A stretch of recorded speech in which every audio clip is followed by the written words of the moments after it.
Sekjen PDIP Hasto Kristianto ditahan KPK, teriak minta keluarga Jokowi juga diperiksa. Respon KPK, persilahkan untuk melaporkan. Sementara respon Jokowi, jika ada bukti hukum, silahkan dilaporkan. Sepertinya dalam kasus ini ada maling teriak maling. Siapa malingnya? Selengkapnya tonton di sini sampai selesai agar tidak gagal paham. Dan sebelumnya jangan lupa untuk subscribe dan bunyikan lonceng notifikasinya agar selalu update dengan video terbaru.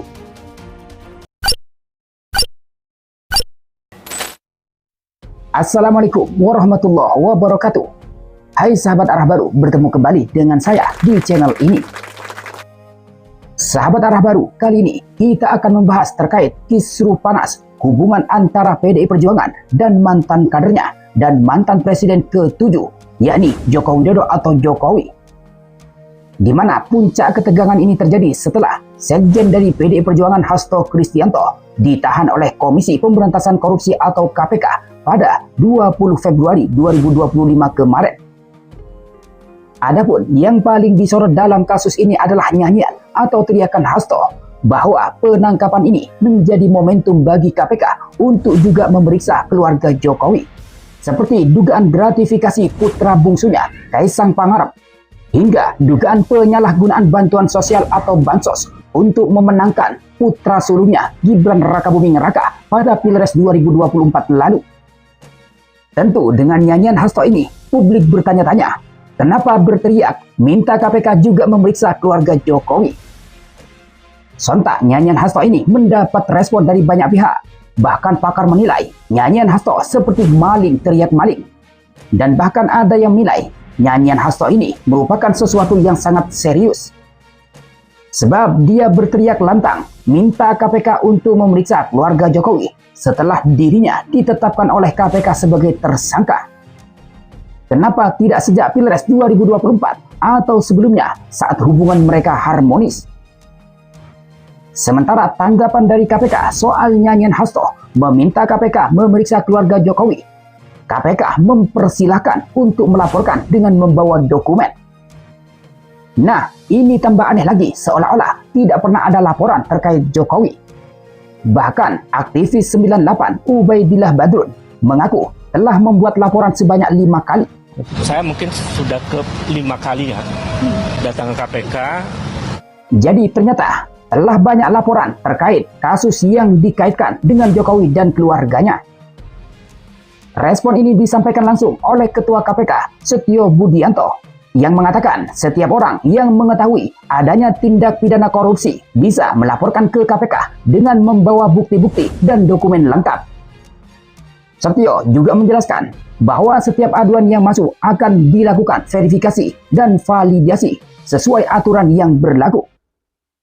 Soal tudingan penahanan Hasto merupakan bentuk kriminalisasi hukum, Setio membantah soal kasus Hasto merupakan kriminalisasi hukum dan ada unsur kepentingan politik penguasa.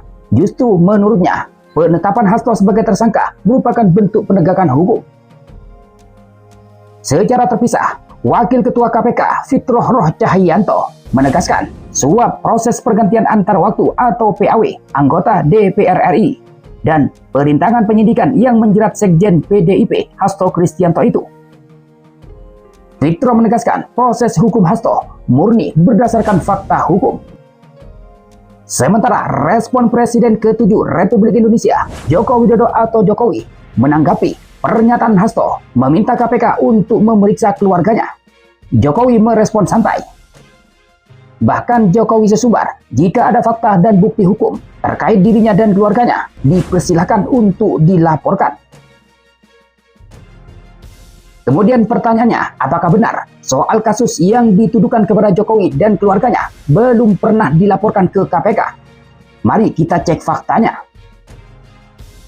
Kalau disebut belum pernah ada laporan terkait kasus yang dituduhkan kepada Jokowi dan keluarganya, kayaknya salah. Sebab rupanya telah banyak laporan yang dilayangkan oleh sekelompok masyarakat terkait Jokowi dan keluarganya itu.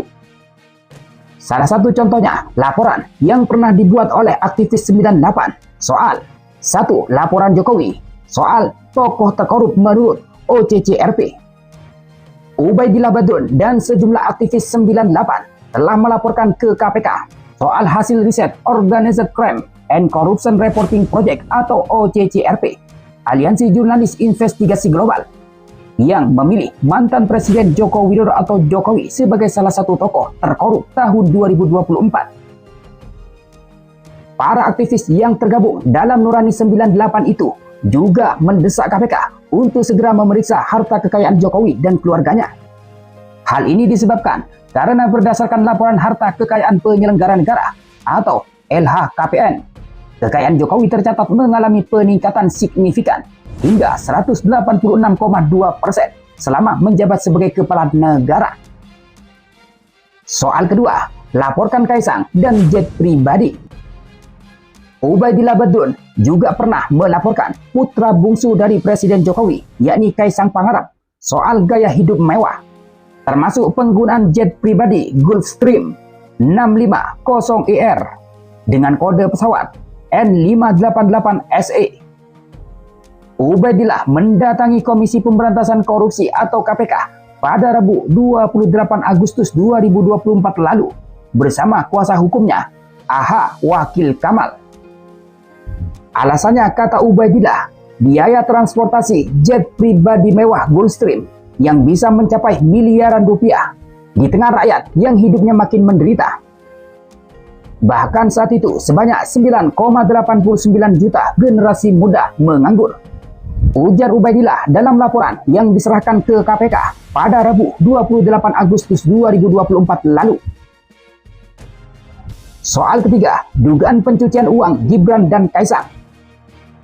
Pada bulan Januari tahun 2022, Ubaidillah juga pernah melaporkan Gibran dan Kaisang terkait dugaan pencucian uang yang melibatkan perusahaan PT SM yang diduga terlibat dalam pembakaran hutan pada tahun 2015.